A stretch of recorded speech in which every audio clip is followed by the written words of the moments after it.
Today, we will discuss Note-in and Note-wise.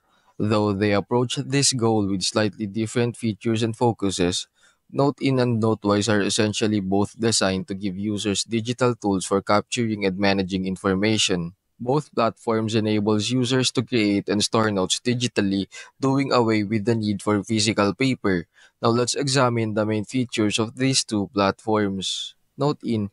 Because of Note-in's high degree of customization, users can make their note-taking experience uniquely their own.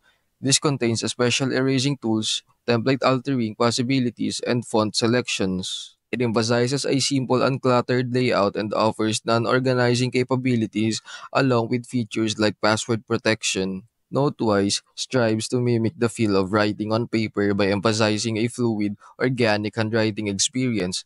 It is intended for users who primarily use PDF markups, annotations, and handwritten notes. It is intended to provide Android smartphones with iPad-like experience, low latency, and excellent handwriting response, powerful tools for annotating PDFs. All in all, both applications assist users effectively manage their information by providing tools for note organization, such as folders, tags, or other strategies.